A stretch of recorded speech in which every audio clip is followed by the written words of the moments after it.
atau forum khusus yang seperti apa nanti solusinya. Jadi model misalnya ya, perizinan ini ada di bawah satu pintu di bawah Pak Gubernur misalnya, di bawah pemerintah Provinsi Bali. Tapi kinerja regulasi yang sudah diatur Dinas Perizinan Kabupaten dan Kota kemudian Provinsi juga mereka perannya ada juga, tetapi ada aspek pengawasannya. Ya, karena dalam Undang-Undang Tata Ruang yang saya bilang tadi nomor 6 tahun 2003 itu ada pengawasan dari pihak penegak hukum. Nah, berjalan tidak efektif pengawasan? Belum kan kita lihat, belum ada pejabat yang kemudian terevaluasi terkait memberikan izin di tempat yang salah. Padahal sudah di mana-mana terjadi banyak sekali kesalahan-kesalahan yang kita lihat. Kita sudah bongkar di sepanjang Pantai Bingin, ada di sana. Hampir di seluruh kabupaten kota ada.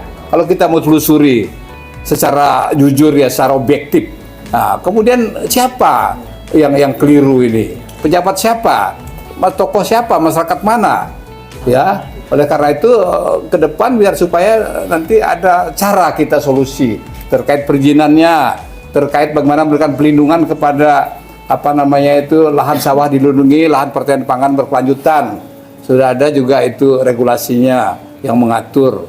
Ya, tahun itu sudah diatur. Tapi kok ada perubahan-perubahan fungsi yang tadinya lahan sawah berubah menjadi fungsi-fungsi untuk kepentingan bisnis atau kepentingan perumahan, industri dan sebagainya. Siapa yang peran ini, yang punya peran? Coba kita evaluasi sekarang, apakah BPN, apakah Dinas Perizinan atau siapa? Ya, nah, kita kan menduga ini ada hal-hal yang keliru.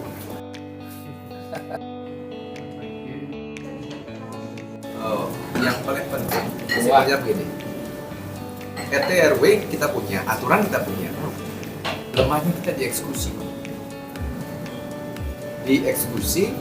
Ini ditambah dengan intervensi dari pihak-pihak yang ingin melakukan sesuatu yang tidak pada tempatnya. Nah, contoh ambil sekarang, kira-kira di tukar-tukar di Bandung itu dulu tidak sesempit sekarang ya. Tapi kalau ada orang membangun di pinggir tukar, lama-kelamaan dia mengambil ke dalam, sehingga tukar itu makin sempit. Ruang air juga sekarang di perkotaan, kira-kira sudah semakin jalannya tidak sebebas dulu kan, karena tertutup. Jangankan begitu, di tempat-tempat yang masih terbuka, seperti di Kelungkung aja, yang tidak ada banjir sekarang sudah banjir. Kenapa? Mereka membangun, ya izinnya mereka sudah cari izin, tapi di tengah perjalanan mereka melakukan pembangunan mereka melanggar dengan masif. Tambah inilah, tambah itulah. Belum lagi bicara tentang pusat peneliti. Kalau kita ke sana ngecek nanti Pak Ketua, itu pertanahan juga mempunyai peran di sana. Ya, bagaimana pertanahan mengukur tanah warga dulu yang merupakan tanah tak milik, kemudian di pinggirnya itu adalah laut. Pada saat mereka mengukur, nah dilihat tepipilnya berapa luasnya.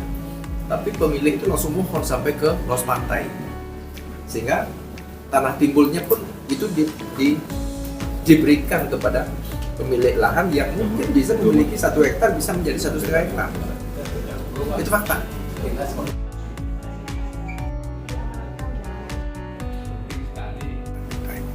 Ini inti Pak.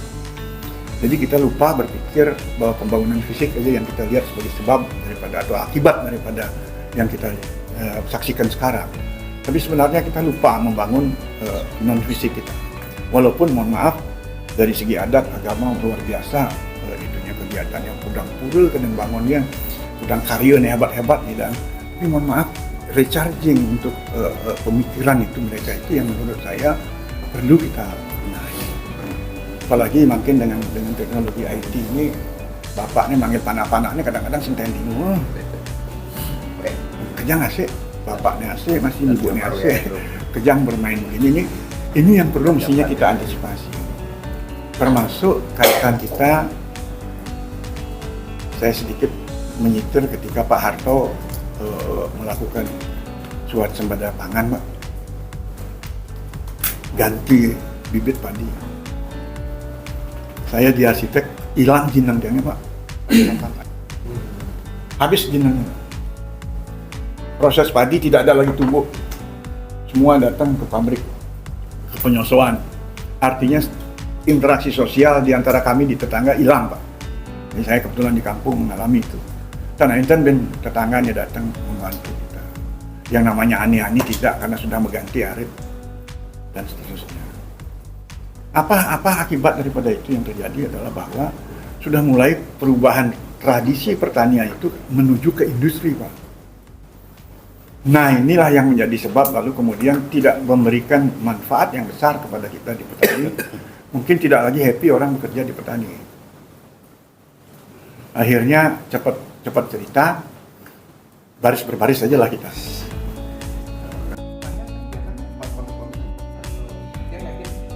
Sulit, hitungan detik saja sudah bisa terkonfirmasi boleh atau tidak. Itu mengenai perizinan, dan perizinan ini memang rumitnya dia berhubungan dengan tata ruang. Nah, kalau RDPR kabupaten kota ini belum terintegrasi dengan rencana tata ruang nasional, ini memang akan menimbulkan masalah perizinan.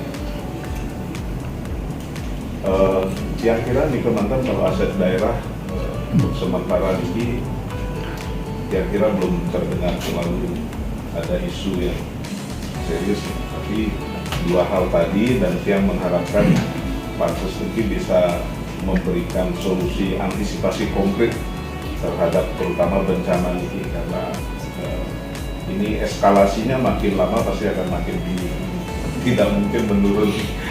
Tahun lalu 1 meter, setengah meter sampai 1 meter, makin 1 meter sampai 5 meter di bantaran sungai. Dan ini harus segera untuk rencana kebijakan penataan ruang di sekitar Nike minimal.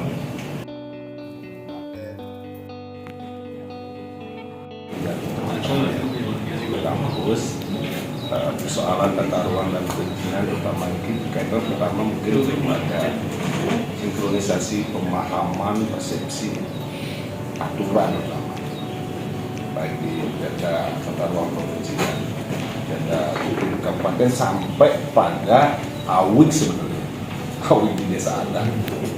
Karena yang saya tangkap aturan yang membolehkan kadang-kadang provinsi kabupaten yang tidak boleh. Di desa adat awiknya beda lagi. Karena memang persoalan sekarang adalah kan pembangunan yang masif di berbagai sektor, yang leading sektornya pasti pariwisata, villa-villa sampai ke desa-desa. Mungkin perkotaan lebih bisa kita baca, mapping dan sebagainya. Kita beberapa kali di kampus didatangi oleh desa adat untuk pengawalan atau memberikan masukan terhadap AWI. Kaitan sekarang desa-desa adat sudah diserbu investor, saya lagi selatan, tentang pembangunan villa dan lain sebagainya. Di satu sisi kalau melihat awik-awik yang lama pasti sudah bagus karena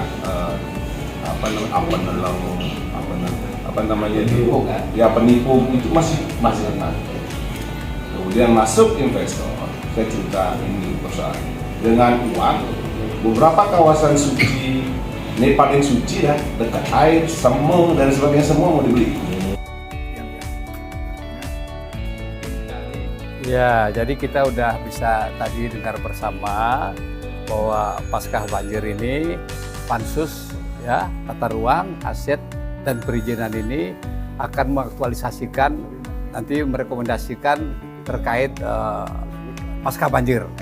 Tadi dari Prof. Salahin sudah menyampaikan bahwa nanti kita akan perdalam lagi dengan diskusi dengan dinas-dinas terkait ya, dinas-dinas terkait. Kemudian bagaimana nanti ke depan kita merekomendasi juga terkait pengaturan tata ruangnya, terkait aplikasinya, juga mengenai izin-izinnya. Tadi juga sudah salah satu bentuk tadi Prof. Salahin akan minta kita pansus ini supaya menghadirkan OPD terkait untuk kita mencari solusi. Jangan sampai ke depan ada terjadi lagi banjir seperti ini ya, untuk kepentingan Bali dan masyarakat Bali. Itu juga aset, begitu juga soal lain.